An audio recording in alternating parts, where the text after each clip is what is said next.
लाडो चिड़िया पेट से थी। बारिश का मौसम था और कुछ ही दिनों में वो माँ बनने वाली थी। बिजली भी बहुत तेज हो रही थी और उसका घोंसला काफी कमजोर हो गया था। मेरा घोंसला तो बहुत कमजोर है और ऊपर से बारिश का मौसम। मैं क्या करूं? सब पंछी अपने अपने घोंसले पक्के करने में लगे हैं। मैं किससे मदद मांगू? इस अवस्था में मैं कहीं उड़कर बाहर भी नहीं जा सकती।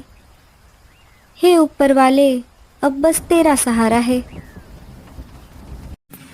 तभी कालू कौवा लाडो चिड़िया के घोंसले में आ जाता है। अरे लाडो, तुम आज की सभा में क्यों नहीं आई? मैं जल्दी अंडे देने वाली हूँ कालू भैया, और इस अवस्था में मैं कैसे आ सकती थी? आप बताइए, क्या हुआ आज की सभा में? आज मौसम की जानकारी देने वाले पक्षी भी सभा में शामिल थे और आने वाले दिनों में तेज बारिश के साथ साथ तूफान भी आने वाला है। हे ऊपर वाले, अब मैं क्या करूं? क्या हुआ लाडो, तुम इतनी चिंतित क्यों हो? मुझे मेरे आने वाले बच्चों की चिंता है कालू भैया। मेरा घोंसला तो बहुत कमजोर है कालू भैया, और ये देखो, जगह जगह पर छत से पानी भी टपकता है। अगर तूफान आएगा तो मेरा घोंसला टूट जाएगा। अब आप ही बताइए, मैं क्या करूं? तुम चिंता मत करो लाडो, हम जरूर कुछ ना कुछ उपाय करेंगे। इतना कह के कालू कौवा वहाँ से चला जाता है और अगले ही दिन जैसे ही मौसम के जानकार पक्षियों ने कहा था, तेज बारिश शुरू हो जाती है। अरे बाप रे, अब मैं क्या करूं? बारिश तो बहुत तेज है। तभी लाडो चिड़िया का घोंसला हिलने लगता है। मेरा घोंसला अब गिरने वाला है। मुझे यहाँ से निकलना होगा, नहीं तो मैं मुसीबत में आ सकती हूँ। लाडो चिड़िया घोंसले से बाहर निकल जाती है। बाहर निकलते ही उसका घोंसला नीचे गिर जाता है। अरे बाप रे, अच्छा हुआ मैं जल्दी से बाहर आ गई, नहीं तो मैं घोंसले के साथ साथ नीचे गिर जाती। हे ऊपर वाले, अब मैं कहाँ पर जाऊँ? हाँ, मैं एक काम करती हूँ, मैं सीधा कालू भैया के पास जाती हूँ। वो मेरी अवश्य मदद करेंगे। ऐसा कह के लाडो तेज बारिश में काले कौवे के घर की तरफ निकल जाती है। उड़ते उड़ते लाडो कालू कौवे के घर पहुँच जाती है। कालू भैया, दरवाजा खोलिए, मैं हूँ लाडो। अरे लाडो, तुम यहाँ कैसे? इतनी तेज बारिश में तुम यहाँ क्या कर रही हो? तेज बारिश की वजह से मेरा घोंसला टूट गया, इसीलिए मैं जैसे तैसे करके आपके यहाँ पर मदद मांगने के लिए आई हूँ। मेरा पेट बहुत दर्द कर रहा है, लगता है मैं माँ बनने वाली हूँ। क्या बारिश रुकने तक आप मुझे आपके घर में पनाह दोगे? जैसे ही बारिश रुक जाएगी मैं चली जाऊंगी कालू भैया। तभी कालू की पत्नी गोरी बाहर आ जाती है। बड़ी आई हमसे मदद मांगने वाली। क्या तुझे ये कोई धर्मशाला लग रही है? पहले से ये हमारा घोंसला कमजोर है और तुम्हारी मदद करके हम उसे और कमजोर नहीं बना सकते। इतनी तेज बारिश में हम कहाँ पर जाएंगे? ऐसा कह के गोरी लाडो चिड़िया के मुंह पे ही दरवाजा लगा देती है। लाडो, मुझे माफ कर दो, मैं कुछ नहीं कर सकता। कोई बात नहीं कालू भैया, मैं कहीं और चली जाती हूँ। बेचारी लाडो तेज बारिश में फिर से मदद के लिए निकल जाती है। तभी लाडो को रास्ते में मीनू मौसी का घर दिखाई देता है। हाँ, मैं मीनू मौसी के पास चलती हूँ, वो मेरी अवश्य मदद करेंगी। मीनू मौसी, दरवाजा खोलिए, मैं हूँ लाडो। अरे, अब कौन आ गया? अभी अभी तो मैं गरम गरम कंबल ओढ़ कर सो रही थी। मीनू मौसी, दरवाजा खोलिए, मैं बाहर बारिश में भीग रही हूँ। हाँ, आ रही हूँ, रुको। मीनू मौसी ने दरवाजा खोल दिया। अरे लाडो, इतनी तेज बारिश में तुम यहाँ क्या कर रही हो? अरे मौसी, मेरे पेट में बहुत दर्द कर रहा है। मैं माँ बनने वाली हूँ ना, और इस तेज बारिश के कारण मेरा घोंसला नीचे गिर गया। क्या थोड़े दिनों के लिए आप मुझे आपके घर में पनाह? मीनू मौसी मन ही मन सोचने लगी। अगर मैंने इसे अंदर आने दिया तो इसके बच्चे बड़े होने तक यहीं पर रहेगी और मुझे इसका ख्याल रखना होगा। और मौसम के जानकार पक्षियों ने भी कहा था कि बारिश 4-5 दिन नहीं रुकने वाली। तब तक मुझे इसे और इसके बच्चों को भी अनाज खिलाना होगा। घर में तो सिर्फ थोड़ा ही अनाज बाकी है। अरे मीनू मौसी, आप कहाँ पर खो गई? मुझे अंदर आने दीजिए, मैं बाहर भीग रही हूँ। वो क्या है ना लाडो, पहले से ही मेरे घर में बहुत सारे मेहमान आए हुए हैं। अगर तुम्हें भी अंदर ले लिया तो जगह की कमी हो जाएगी। अगर तुम्हें अंदर ले लिया तो मुझे ही बाहर रहना पड़ेगा। तुम एक काम करो लाडो, तुम कोई और दूसरा घर देख लो। ऐसा कहकर मीनू मौसी घर का दरवाजा बंद कर देती है। अरे वाह मीनू, बातें बनाना तो कोई तुमसे सीखे। चलो, इस लाडो से तो मेरी जान छूट गई। अब मैं आराम से कंबल ओढ़ कर सो जाती हूँ। अब मैं क्या करूँ?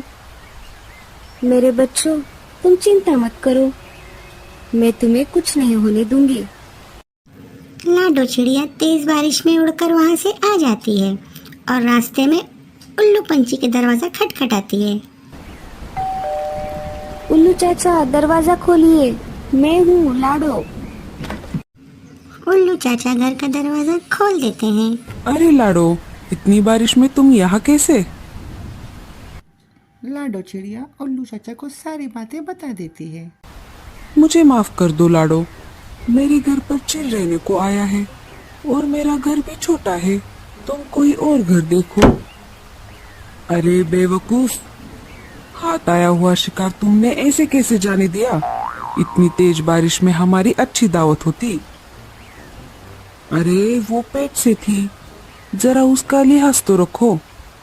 हट जाओ, अब मैं ही मेरे खाने का इंतजाम करता हूँ। अब मैं क्या करूँ, कहाँ पर जाऊँ? मेरा पेट तो अब बहुत ही ज्यादा दर्द कर रहा है। लाडो चिड़िया रोने लगती है। तभी उसे गूंगा मौसी की याद आती है। जैसे तैसे करके लाडो चिड़िया भीगते भिगाते हुए थकी हारी गूंगा मौसी के घर पहुंच ही जाती है और फिर उनका दरवाजा खटखटाती है। गूंगा मौसी, दरवाजा खोलिए, मैं हूँ लाडो। गूंगा मौसी धीरे धीरे दरवाजा खोल देते हैं। अरे लाडो, इतनी तेज बारिश में तुम बाहर क्या कर रही हो? जल्दी से अंदर आ जाओ, नहीं तो तुम्हें बुखार हो जाएगा। लाडो चिड़िया अंदर आ जाती है। क्या हुआ लाडो, अचानक यहाँ कैसे? क्या बताऊँ गूंगा मौसी, मैं अब माँ बनने वाली हूँ ना। आज तो बहुत तेज बारिश है, इसी में मेरा घोंसला टूट गया। पहले मैं मदद मांगने के लिए कालू भैया के घर गई थी, पर आपको तो पता है उनका घोंसला तो बहुत कमजोर है। फिर मैं मीनू मौसी के घर चली गई, उनके पास भी मेहमान आए हुए थे। और उल्लू चाचा के घर तो चिल रहने को आया था। मुझे कुछ समझ नहीं आ रहा था मैं कहाँ पर जाऊं। तभी मुझे आपकी याद आ गई और जैसे तैसे करके मैं तेज बारिश में आपके पास आ गई। मेरा पेट बहुत दर्द कर रहा है, शायद मैं आज ही माँ बनने वाली हूँ। चील लाडो का पीछा करते करते उसके पास आ गया। अरे, लगता है ये चिड़िया इस मशरूम के घर में गई है। इसे तोड़ना बहुत मुश्किल है। मैं इसके बाहर आने तक इंतजार करता हूँ। जब ये बाहर आ जाएगी मैं इसे आराम से खाऊंगा। लाडो, तुम चिंता मत करो, अब तुम आराम से तुम्हारे अंडे यहाँ पर दे सकती हो। गूंगा मौसी लाडो का बहुत ख्याल रखती है और उसी रात लाडो अंडे भी दे देती है। आखिर ये चिड़िया बाहर क्यों नहीं आती? राह देखते देखते तो सुबह हो गई। चलो, तब तक मैं कोई दूसरा शिकार देखता हूँ। ऐसा कहकर चील वहाँ से चला जाता है। इधर लाडो चिड़िया अंडों का ख्याल रख रही थी और गूंगा मौसी इसे नया घर बनाकर देने का सोच रही थी। ऐसे ही एक दिन गूंगा मौसी बाहर पत्ते खाने आती है और उसे एक बड़ा सा मशरूम दिखता है। अरे वाह, ये तो बहुत बड़ा मशरूम है। मैं इसे लाडो के लिए अच्छा सा घर बनाऊंगी। गूंगा मौसी घर बनाने में लग जाती है। इतने में भूरा कौवा वहाँ आ जाता है और वो गूंगा मौसी को ऊपर से देख लेता है और सीधा उल्लू के पास चला जाता है। अरे उल्लू भाई, मैंने तुम्हारे लिए एक शिकार ढूंढा है। वो एक गूंगा है। क्या? गूंगा? मेरे मुंह में तो पानी आ गया। भूरे की बात सुनकर चील बाहर आ जाता है। क्या? गूंगा? तुमने अभी अभी गूंगा कहा? इसका मतलब वो गूंगा मौसी होगी। तुम दोनों यहीं पर रुको, मैं अभी जाकर आता हूँ और हमारी दावत का इंतजाम करता हूँ। चील वहाँ से उड़कर सीधा गूंगा मौसी के घर आ जाता है और उनका रास्ता रोक लेता है। अरे ओ चिड़िया, जल्दी से बाहर आ जा, नहीं तो इस गूंगा मौसी की कोई खैर नहीं। लाडो बाहर आ जाती है। उन्हें कुछ मत कीजिए, मैं बाहर आ गई। चील लाडो पर झपकने ही वाला था, तभी कालू कौवा वहाँ पर आ जाता है। देखो कौन आ गया। अरे बहना, तुम्हारा भाई आ गया। ऐसा कहकर कालू चील के सामने आ जाता है। अरे कालू, तुम बीच में से हट जाओ, ये शिकार मेरा है। अरे पगला गए हो क्या? उसे हाथ तो लगा कर दिखा। उन दोनों में झगड़ा शुरू हो जाता है। कालू चील की आंखों में तीखी मिर्ची डाल देता है और चील वहाँ से तिल मिलाकर भाग जाता है। अरे मुझे कोई बचाओ, अरे कोई मुझे बचाओ। अरे कालू भैया, आपको कैसे पता कि वो चील मुझ पर हमला करने वाला है? मैं इस चील पर 2-3 दिनों से कड़ी नजर रख रहा था और मैं अपनी सेफ्टी के लिए अपनी जेब में तीखी मिर्ची भी रखता हूँ और मुझे इस पर शक था और इसने गोरी कौवी को भी धमकाया था। कालू भैया, आपका बहुत बहुत शुक्रिया। लाडो, मुझे माफ कर दो, मैं तुम्हारी मदद करना चाहता था, लेकिन तुम तो सब जानती हो। हाँ कालू भैया, कोई बात नहीं। अरे गूंगा मौसी, ये आपने क्या बना दिया? अरे मैं 2-3 दिन से लाडो के लिए घर बना रही थी। बताओ कैसा बना है? लाडो, ये देखो तुम्हारे लिए सरप्राइज। बताओ कैसा लगा तुम्हें मशरूम का घर? ऐसा मशरूम का घर पूरे जंगल में नहीं मिलेगा गूंगा मौसी। आपका बहुत बहुत शुक्रिया। और हाँ लाडो, ये घोंसला बहुत मजबूत है, कितनी भी क्यों ना बारिश हो जाए ये नीचे नहीं गिरेगा। जब तुम्हारे बच्चे अंडे से बाहर आ जाएंगे तब तुम तुम्हारे नए मशरूम के घर में चली जाना।